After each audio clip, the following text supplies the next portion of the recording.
다음으로 과학 지문 한번 같이 보면 영국 출신의 미국 천문학자 세실리아 페인의 별의 조성에 대한 연구에 대한 얘기를 하고 있어요. 자, 그래서 세실리아 페인의 별의 조성에 대한 연구는 과학의 정설을 뒤엎은 혁명적인 발견으로 천문학사에서 중요한 자리를 차지하고 있었다. 그 과학사적인 위치를 먼저 얘기했어요. 그러면서 당시 미국에서 가장 오래된 천문대 하버드 대학 천문대에서는 이미 그녀가 입학하기 전에 관련된 연구를 진행하고 있었대요. 근데 그 하버드 대학 연구팀에서는 망원경에 분광기라는 걸 부착을 해서 별의 스펙트럼에 대한 연구를 진행했고, 칼슘이나 철이 별의 주성분일 것이라고 연구를 하고 있었죠. 여기 정리된 내용 보면은 확인할 수 있죠.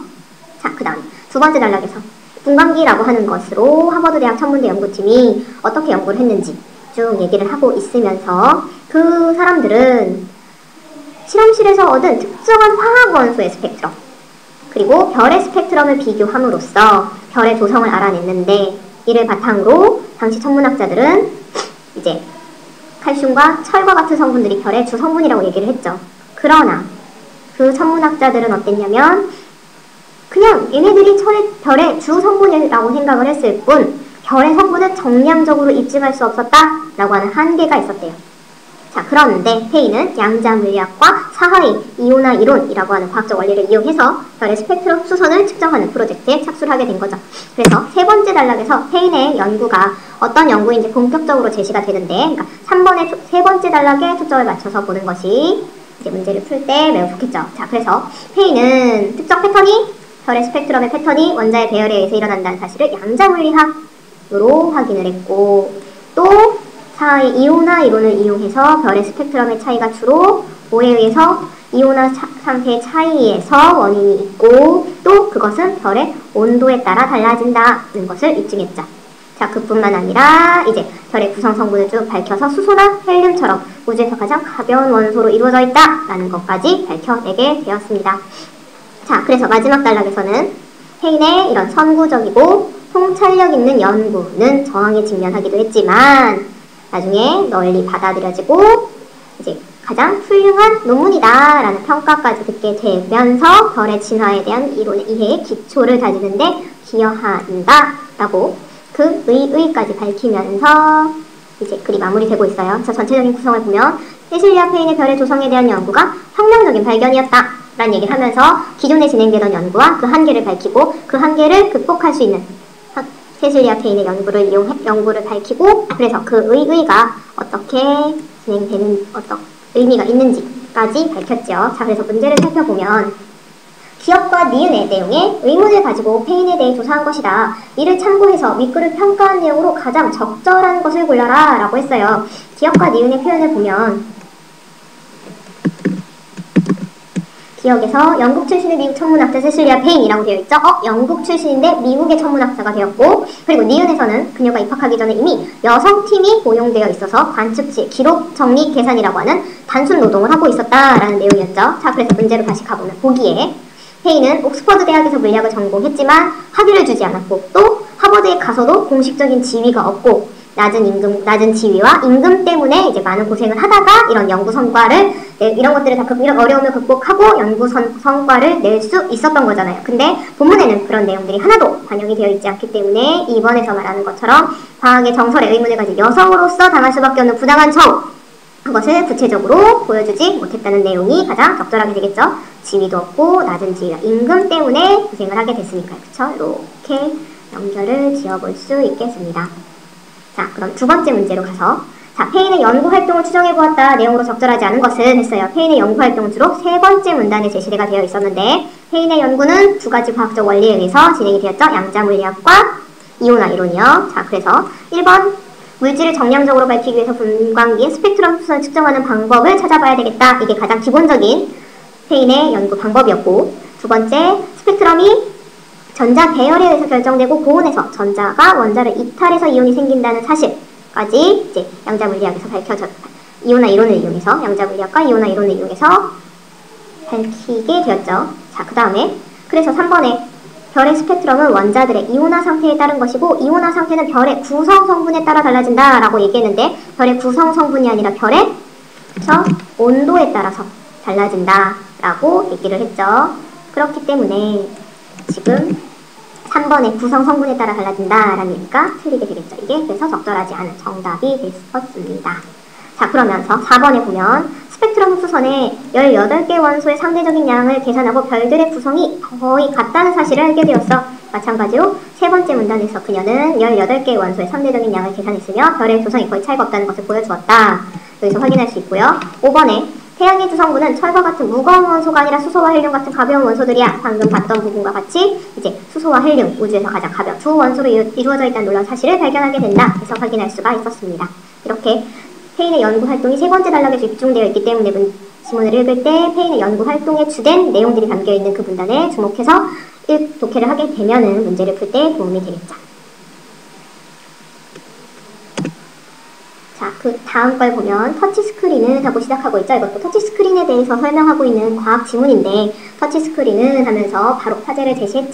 자, 그러면서 터치스크린이 어떤 것인지에 대해서 그 정의, 개념을 먼저 제시했고 그것은 전혀 다른 기존의 입력 장치에 비해서 정확성이나 입력이 우수하다고는 할 수 없지만 직관적으로 쉽게 이용할 수 있다는 장점이 있기 때문에 지금 널리 쓰이고 있다는 얘기가 이어지고 있어요. 그러면서 기본적으로 터치 패널, 컨트롤러, 소프트웨어로 구성된다 라고 하는 구성 요소까지 얘기하고 있고 그 각각의 구성 요소들이 어떤 일을 하고 있는지까지 얘기하고 있죠. 터치 패널은 이런 입력 장치고 그리고 컨트롤러는 이제 디지털 신호를 변환하는 기능을 하고 있고 소프트웨어는 그 모든 것들이 잘 돌아가게끔 만들어지는 프로그램이죠. 자, 그래서 첫 번째 단락에서 터치스크린의 개념, 장점, 구성 요소까지 제시했어요. 자, 그러면 두 번째 단락에서는 몇 가지 방식이 있다로 시작해서 몇 가지 방식을 나열하고 이 가운데 저항막과 정전 용량 방식이 대표적인데 특히 저항막 방식 터치 패널에 대해서 설명을 하고 있죠. 구조가 간단하고 가격이 싸다는 장점이 있어서 널리 쓰인다. 대표적으로 게임기, 내비게이션, 항공기의 객석용 모니터에 이용이 되고 있다. 그러면서 저항막 터치 패널 방식이 어떤 구조로 되어 있는지 그림을 이용해서 설명하고 그 원리까지 밝혀나가겠죠. 자, 그러면서 그렇다면 저항막 터치 패널 방식은 입력 위치를 어떻게 검출할까? 질문을 통해서 그 다음 단락에서 나타난 내용을 제시하고 있습니다. 먼저 표면을 펜으로 눌러요.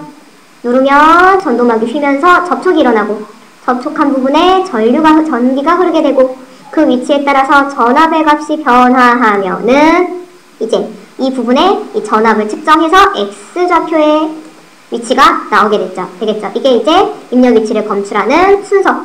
자, 근데 그 다음에는 이제 B에서 A 사이의 전압을 다시 또 측정한 아까 X좌표는 A에서 B 사이 그 다음에 또 이루어지는 건 B에서 A 사이 그렇게 해서 Y좌표 이렇게 X좌표, Y좌표의 검출을 짧은 시간에 계속 반복해 가면서 검출을 하게 된다는 얘기죠. 그래서 그 입력위치 검출하는 방법을 순서대로 얘기했고요. 자, 이와 달리 정전 용량 방식은 했으니까 정전 용량 방식은 앞에 나왔던 저항막 방식과 다른 방식을 취하고 있구나라는 걸 우리는 짐작할 수가 있는데요.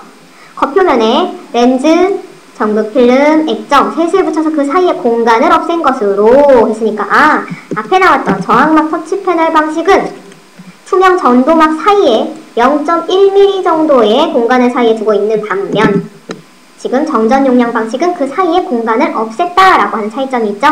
자, 그러면서 어떤 원리를 통해서 정전 용량 방식이 터치 패널이 작용을 하는지에 대한 설명을 하면서 장점을 제시했어요. 멀티 터치의 구현이 쉽다.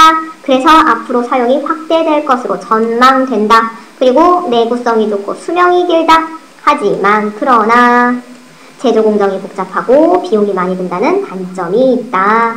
그래서 전체적으로 좀 정리를 해보자면 터치스크린에 대해서 얘기하면서 터치스크린의 일반적인 개념과 장점과 구성 요소를 설명하고 대표적인 두 가지 방식인 저항막 방식과 정전 용량 방식 이렇게 두 가지로 이제 나누어서 각각의 장점과 단점 그리고 앞으로의 전망까지 밝히고 있었습니다. 자, 그래서 문제를 한번 풀어보면요. 자, 3번 터치스크린에 대한 설명으로 가장 적절한 것을 골라라 했죠. 자, 1번 구현 방식에 관계없이 터치스크린 투명 전도막 사이 스페이서라고 하는 공간이 있다. 아까 저항막 방식은 없다고 했으니까 틀렸죠. 그 다음에 터치 패널은 입력 좌표를 검출하는 것까지 맞는데 디지털 신호로 변환하는 건 컨트롤러가 하는 거였으니까 틀렸고 3번에 이제 저항막 방식이 많이 이용되었지만 앞으로 정전 용량 방식이 확대될 것으로 전망된다 했죠. 저항막 방식이 지금 앞에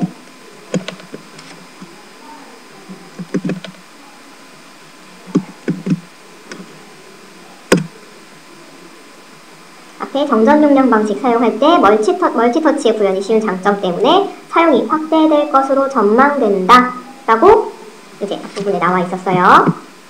자, 그렇기 때문에 정답은 3번이 되겠죠? 자, 그리고 첫 번째 단락에서 기존의 입력 장치보다 정확면에서 떨어진다. 하지만 편리하기 때문에 사용하고 있다. 라는 얘기가 있었고, 광학 터치 패널 방식이 아니라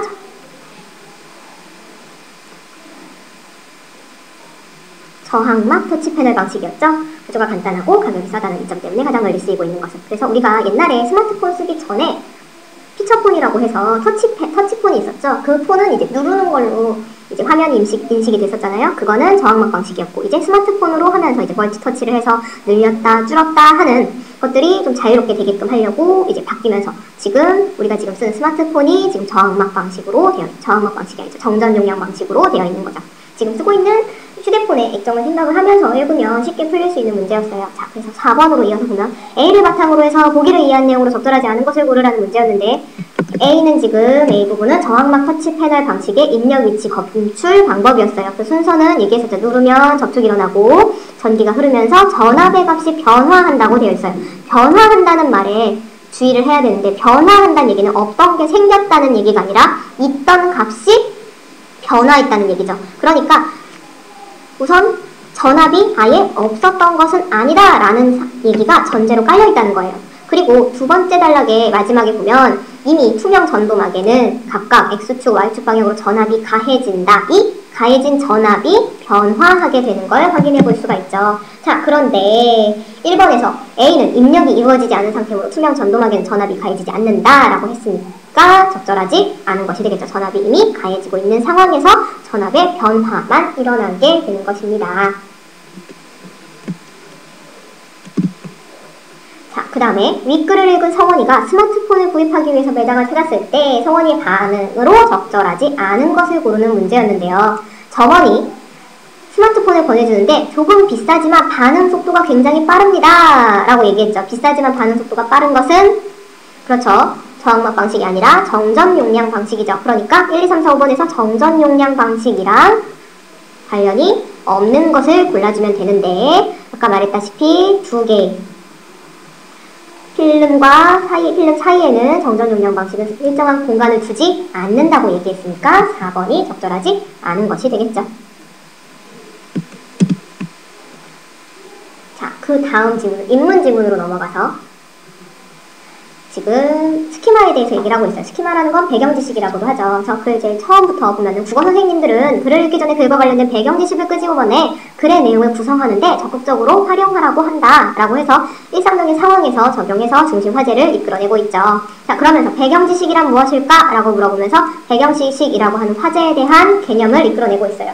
배경 지식은 스키마랑 같은 말인데, 그것은 이제 칸트에 의해서 칸트는 순수한 선언적 상상을 스키마라고 불렀다. 그래서 결국 즉 제일 마지막 문장에 보면 어떠한 개인이 가지고 있는 지식의 구조 또는 기억 속에 저장되어 있는 경험의 총체를 뜻한다 라고 해서 스키마, 즉 배경 지식의 개념을 먼저 제시했어요. 어떤 사람이 가지고 있는 머릿속에 있는 거의 모든 것들이 다 배경 지식에 해당한다고 볼 수 있다고 얘기했죠. 자, 그러면서 두 번째 단락에서는 형태심리학에서 연구된 스키마에 대해서 얘기했어요. 형태심리학에서는 어떻게 얘기했냐? 이 이중 해석이 가능한 그림, 지금 옆에 있는 이 다리 그림인지 성곽 그림인지 알 수 없는 이 그림을 보여주고 사람들에게 시간이 지난 다음에 회상을 해보도록 했더니 사람들은 자신이 처음 내렸던 판단을 합리화하는 방향으로 기억을 변형시켰다. 그러니까 시간이 흐를수록 자신이 처음 내렸던 판단을 합리화하는 방향으로 기억이 왜곡되었다는 얘기죠. 그러니까 사람들은 이 그림을 회상할 때보다 더 다리답게, 더 성곽답게 재생한다는 것은 그 기억을 재생하는 과정에서 스키마가 작용해서 기억의 변형이 이루어질 수 있다는 것을 형태심리학에서 이중해석 그림을 이용해서 밝혀내게 되었죠. 자, 그 다음에 스키마 이론 이후 사회심리학자 버틀렛에 의해서 발전되었다. 사회심리학에서 보는 스키마에 대해서 얘기하는데 이후라고 하는 말이 들어갔기 때문에 이 이후라는 말은 시간의 흐름이 시간의 흐름이라고 하는 의미가 담겨 있잖아요. 그러니까 시간의 흐름에 따른 이제 이론적 변화 과정을 볼 수 있는 거죠. 자, 그래서 그는 인간의 기억에 미치는 과거 경험의 영향을 연구하기 위해서 인디언 설화를 가지고 실험을 하게 됐는데 그 결과 이야기들이 어떻게 사람의 회상자의 흥미나 문화적 배경에 따라 변형되거나 빠지기도 하고 시간이 지날수록 이제 점점 더 변화하게 되는데 그 변형 과정은 그 내용에 대한 독자 해석을 합리화하는 방향으로 나타나게 되었대요. 자, 그러니까 이 형태심리학에서 얘기하는 거랑 사회심리학에서 얘기하는 거랑 이 두 가지 실험에서 시사하는 바가 비슷했죠. 시간이 지날수록 원래 것은 약화되고 기억이 변형되는데 둘 다 자신의 판단을 합리화하는 방향으로 변형되었고 그 변형되는 과정에서 스키마가 작용하고 있다는 것을 확인할 수 있었습니다. 그 다음에 그 이후에 오즈벨이라고 하는 학자가 등장해서 그 사람은 선행조직자라고 하는 개념을 제시했대요. 선행조직자는 이제 글의 필자에 의한 제목으로 주어지거나 독자가 파악해야 될 핵심어 등으로 나타나기도 하는데 이것들은 독자가 가지고 있는 일종의 배경 지식으로서 이것들을 활용하면 독자들이 글의 내용과 관련을 지어서 정보들을 선택하고 구조화하는 데 도움을 주는 것입니다. 그래서 이게 없으면 당연히 글을 읽는데 힘들게 되겠죠. 그래서 독해 능력을 기르려면 배경 지식이 필요하다라고 하는 배경 지식의 필요성까지 제시한 게 오즈벨의 연구에서 선행조직자였습니다. 자, 그래서 정리를 해보자면 먼저 스키마, 즉 배경 지식이 무엇인지에 대한 개념을 먼저 제시한 다음에 각각의 어떤 학파에서 얘기하는 스키마의 이론에 대해서 설명을 했죠. 맨 처음에 형태심리학에서의 실험, 그 다음에 사회심리학에서의 실험, 그 다음에 오즈벨의 선행조직자에 대한 연구까지 세 가지 관점에서 스키마에 대한 이야기를 전개하였습니다. 자, 그럼 문제를 같이 보면 윗글을 바탕으로 보기를 설명한 것으로 적절하지 않은 것을 고르래요. 자, 그럼 가에는 지금 샵으로 막 정보들이 가려져 있고 나에서는 그 정보들이 다 나타나 있죠. 자, 그러면은 가와 같은 대화가 이루어진다고 했을 때 우리는 나와 같이 대화를 충분히 떠올릴 수 있는데 그렇게 떠올릴 수 있었던 것은 그쵸? 우리가 배경 지식을 가지고 있기 때문이죠. 그러니까 이렇게 대화에서는 배경 지식을 떠올리는 것이 가장 중요한데 3번에 보면 배경 지식을 떠올리기보다 단어의 의미나 문장 구조를 분석하는 데 치중할 수 있다라고 했죠. 그러니까 지금 배경 지식이 더 중요한데도 불구하고 단어의 의미나 문장 구조를 분석하는 데 치중할 수 있다라고 했으니까 3번이 오답이 되겠죠. 자, 그 다음에 기억과 니은의 연구를 설명한 것으로 적절하지 않은 것을 고르는 건데 기억은 지금 앞으로 갔을 때 기억은 버틀렛이었고 니은은 오즈벨이라는 학자의 내용이었는데 자, 하나씩 확인을 해보자면 자, 1번에서 기억은 버틀렛은 정보의 기억과 회상 간의 시간의 간격이 클수록 왜곡과 첨가 현상이 심화될 수 있다는 것을 증명함으로써 증명했었나요? 자, 세 번째 문단에 보면 시간이 지날수록 회상한 이야기가 부분적으로 정교화되거나 새로운 내용이 첨가되기도 했으니까 시간이 지날수록 당연히 왜곡될 수 있었다는 얘기 했지만 그렇기 때문에 즉각적인 암기가 중요하다는 얘기는 나타나지 않았죠. 그러니까 1번이 버틀렛에 대해서 잘못 설명하고 있는 내용이었습니다.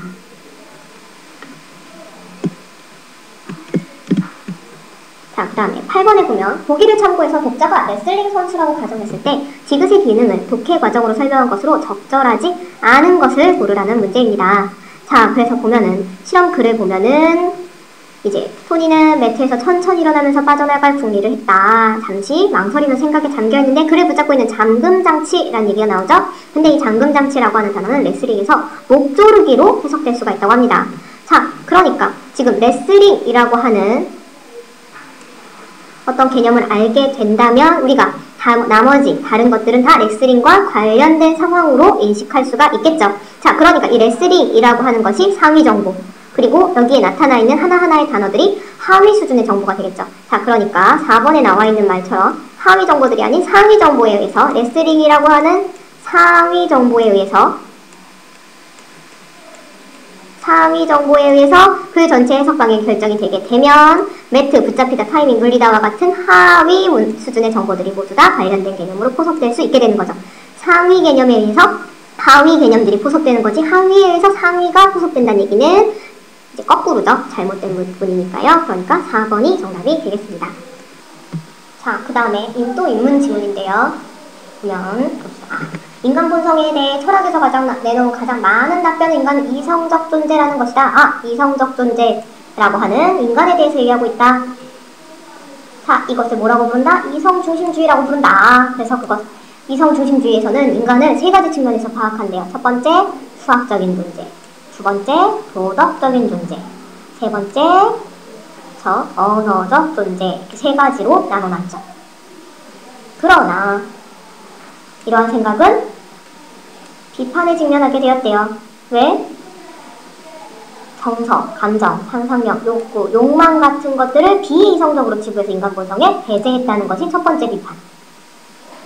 이런 것들은 인간이라면 누구나 다 가지고 있는 건데 이걸 다 동물성의 형태로 간주해버렸죠.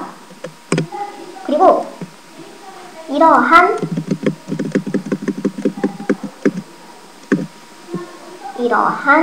사상은 결국에 자연과 환경을 수단으로 간주하는 사고방식을 낳아버린 거죠. 그리고 또 어떤 문제가 있냐. 폭력이라고 하는 비이성적인 특성을 오호하고 정당화하는 데까지 사용되었다. 그래서 그 예로 다수결, 그리고 아우슈비츠에서 벌어진 독일의 유대인 대량 학살 사건을 제시했죠. 자, 그런 다음에 그 비판은 이전부터 있어 왔는데 그 대표적인 인물이 바로 누구다? 프로이트다. 프로이트는 인간은 자아라, 완벽한 이성적 존재가 아니라 갈등의 결과일 뿐이다. 또 니체는 뭐라고 얘기했냐. 이성 중심은 아폴론적인 사유인데 인간은 디오니소스적 사유를 해야 하는 게 중요하다. 네, 아폴론적인 게 뭐고 디오니소스적인 게 뭔가 싶은 생각이 들죠. 자, 옆에 정리해놓은 거 잠깐 보면 아폴론이라고 하는 건 태양의 신이었죠. 그러니까 태양, 밝음, 균형, 질서 이런 것들. 그러니까 앞에 나왔던 인간은 이성적 존재라고 얘기했을 때 그 이성에 해당하는 것이 아폴론적인 사유. 하지만 인간에겐 이런 부분만 있는 게 아니죠. 저 디오니소스라고 하는 술의 신인데 그런 것처럼 이 아폴론의 반대되는 밤, 어둠, 혼돈 그러면서 이제 술에 취한 것과 같이 아주 변화하는 생명력 끊임없이 변화하면서 또 죽음을 극복할 수 있고 부활할 수 있다는 그런 강한 생명력까지 상징하고 있는 게 디오니소스적 사유. 그러니까 니체가 이런 인간은 디오니소스적 사유를 중요하게 여기는 것이 좋다라고 얘기했던 거죠. 그 다음에 또 리오타르라고 하는 사람은 인간의 개별성과 차이성이라고 하는데 더 주목을 해야 한다라고 얘기했죠. 그래서 이렇게 이런 셋보다도 더 많은 다양한 이런 비판에 의해서 탈이성주의가 등장했다라고 얘기했죠. 그래서 이성중심주의는 탈이성주의라고 하는 게 등장했기 때문에 수정되어야만 됐다라는 내용이었습니다. 자, 그래서 제일 처음에 이성중심주의라고 하는 기존의 학설을 제시하고 그 기존의 학설이 가지는 문제점과 그 예를 제시하고 그래서 그에 대한 비판으로 등장한 탈이성주의 학자들의 이야기를 쭉 나열해서 기존에 있던 이론이 어떤 문제점을 가지고 있어서 어떻게 변화되었는지 그래서 지금의 현재 학설이 어떻게 등장하게 되었는지까지 제시한 지문이었습니다. 자, 그래서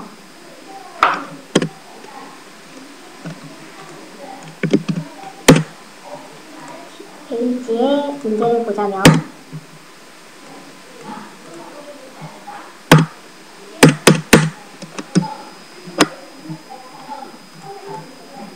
자, 윗글의 논지 전개 방식으로 적절하지 않은 것을 골라라 했죠. 이 글의 전반부에선 이성적 존재로서 인간 세 가지 구분했죠. 그 다음에 유대인의 대량 학살의 예는 세 번째 문제점에 대한 사례. 그쵸? 그렇기 때문에 이런 극단적인 일이 있었기 때문에 탈이성주의가 등장하게 되었다라고 하는 그 배경으로도 작용하게 되었기 때문에 두 번째 선택지도 맞죠. 그리고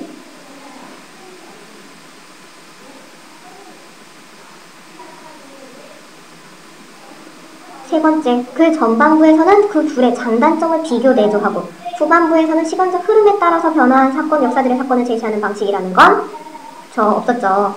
앞에 이성중심주의가 어떤 것인지에 대한 설명을 했지만 둘 사이의 장단점을 비교, 대조하고 있지는 않았기 때문에 3번이 적절하지 않은 것이었고 그 다음에 10번을 보면 10번에서 적절하지 않은 것을 골라야 되는데 자 보면은 자 다만 표지 첫째, 둘째, 셋째 대등한 정보들이 나야 되는 거 맞죠? 자 그 다음에 그러나 했으니까 이제 그러나가 어떻게 등장했는지 보면 이러한 생각은 비판에 직면한다 했으니까 앞뒤의 내용이 서로 상반된 자 그러면서 니체와 아폴로적 사유에 대해서 얘기했고 4번에 보면은 대용 표현이라고 하는 것은 아까 우리가 흔히 생각하는 대명사처럼 앞에나 뒤에 나왔던 내용들을 이제 받아서 간단하게 나타내는 걸 얘기하는데요. 비이성적이라고 불렸던 인간성의 측면들이 도구성, 폭력성이래요. 자 그럼 보면 자 그래서 비이성적인 측면, 인간의 비이성적인 측면으로 생각했던 것은 바로 위에 나와 있는 정서, 감정, 상상력, 욕구나 욕망 같은 것들이었으니까 선택지에 나와 있는 도구성, 폭력성이 아니죠. 그 다음에 11번으로 넘어가 보면 기억으로 적절하지 않은 것은 기억이 뭔지 확인해 볼까요? 기억은 이성중심주의에 대한 비판이었죠. 자, 그걸 비판할 수 있는 예가 아닌 것을 고르면 되는데 이번에 보면 식량난 해결을 위해 유전자 변형식품을 개발하거나 불치병 치료를 위해 동물 복제를 감행하는 건 부정적인 행동은 맞지만 그게 신의 권위에 도전하게 되는 것도 아니고 이게 지금 이성중심이냐 비이성적이냐를 가지고 따질 수 있는 문제도 아니기 때문에 실권위 논점에서 벗어난 내용이어서 정답이 되겠죠.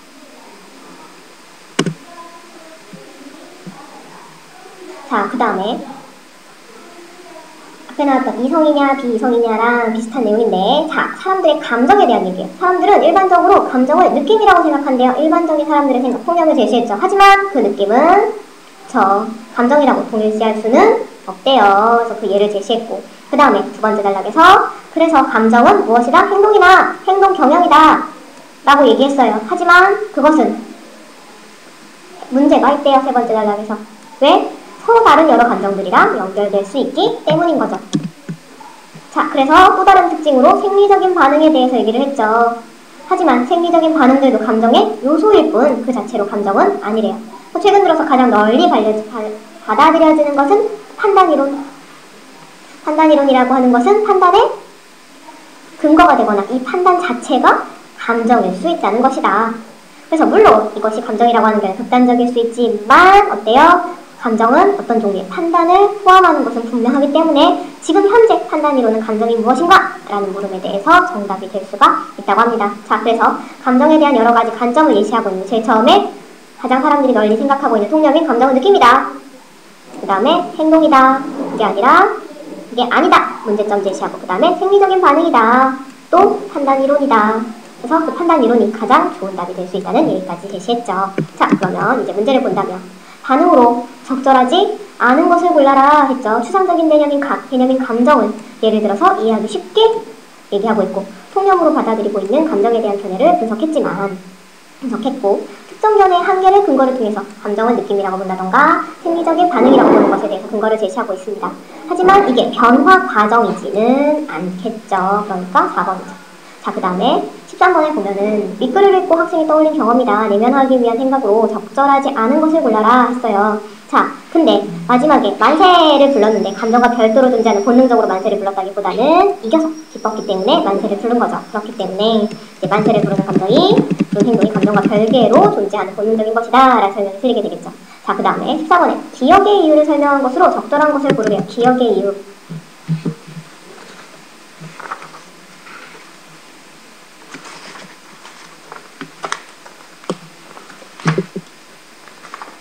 기억이라고 하는 것은 감정을 판단과 동일시해서 판단 자체가 감정이라고 하는 견해가 극단적이라고 할 수도 있다는 얘긴데 그것은 왜?